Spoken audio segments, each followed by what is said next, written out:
Welcome to the Sector Spin with Terry. In this video series, I share with you what I'm watching each week in various sector industry subgroups. On my very first episode of Sector Spin, I shared with you my list of renewable energy plays. Now that was last November. Now let's fast forward to today.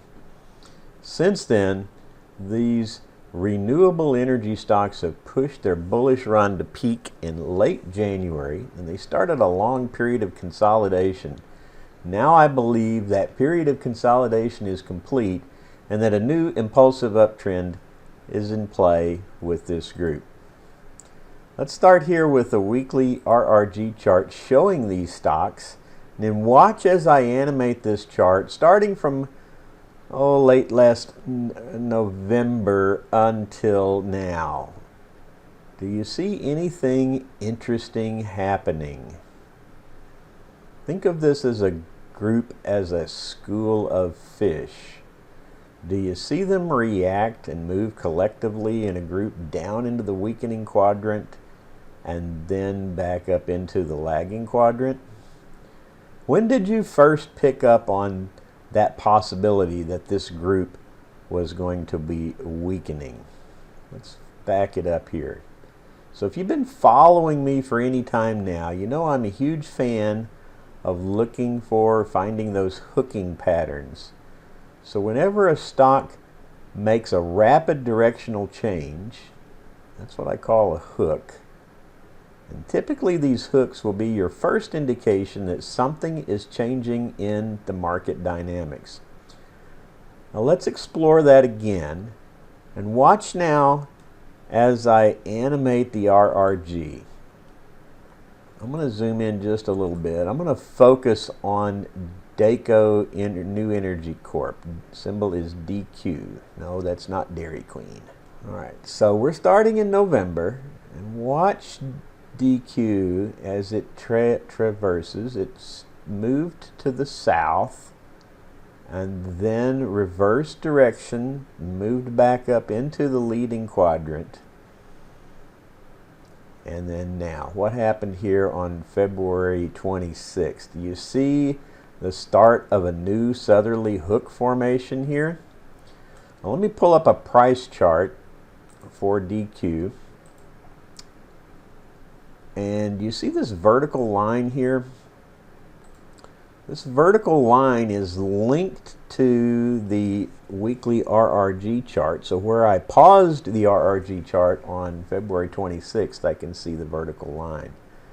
Now let's look at the price action here. So you can see that DQ peaked around February 12th, and then it started a pullback. Okay, from here there was one more push back up which failed to make a new high. That's one red flag. The second red flag is where I see the 20-day simple moving average cross below the 50-day moving average. But if you notice, the vertical line where the vector hook started was well before we saw the 20 cross below the 50. Let's explore some more price charts. Let's close this. Let's go back. And let me take you through just some of these stocks. You can see Jinko Solar here up 22% this week. You see this downtrending channel line looks to be broken to the upside. In addition to that, I see the 20 crossing above the 50, and I see the 50 starting to move north. Yes, the 50 is below the 200, but I'm starting to see positive slope action here. There's Daco Energy, which we just talked about. Now Daco is still running underneath this downtrend channel line. I don't see much on that one. Let's take a look. There's Canadian Solar.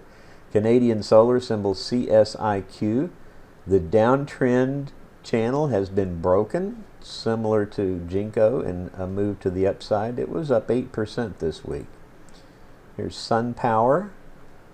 I guess we could do the same thing. We can draw, there's our downtrend resistance line broken to the upside, See anything similar here happening?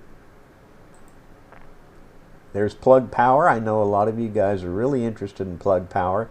This one had a, really super run coming up from, the COVID lows last year. And again, it peaked, late January, late February, or early February, and then started rolling back over. So I started talking about these when I first started my sector spin back here in November, right about here. And there was the run up and then the breakover. Let's see what we can do here. Let's move on to Nova. Rescale that. Same kind of format. In phase. I like in phase. And Maxion. So I'm seeing very common patterns in many of these stock price charts. Let's go back and look at the weekly RRG one more time. And let me fast forward all of this till now. Okay, so we pushed down during the consolidation phase. And now what do we see as a common theme? Let's get this back over here. I'll zoom in a little bit, stretch it out, scale it. Do you see all these vertical rising vectors? Yes, they are down in the lagging quadrant, but we went from this leading quadrant and pushed down. That was all during the price consolidation phase. We broke that trend channel, and I guess we could go back and look and see where that happened, but I'm going to tell you that more than likely that happened right about the time I started seeing hooks back to the north, which was sometime around mid to late May. Many of these stocks started to see some rising interest, investor interest, which means rising momentum. You see that? So now those hooks are fully formed, and now what we have is a collective set of stocks with similar vectors, similar headings, and tail links. So collectively, I think this whole group is going to push up here into the improving quadrant soon, and if it continues on, it's going to be one step closer to regaining leadership status and possibly be right back into the leading quadrant. Now, I suggest that you review this list of stocks. I'll pull it over here and I'll sort them by relative strength ratio. Use your own technical analysis entry requirements. I'm going to be looking at this group to continue to follow through with an impulsive uptrend that could last several weeks and or months. If you followed my recommendations back in November, I'd love to hear from you in the comment section below. Please check us out at tradinganalysis.com for more great market analysis and a great member community where you can get more trade ideas and share yours with our active community. Thank you for your time and attention, and have a safe and happy 4th of July weekend.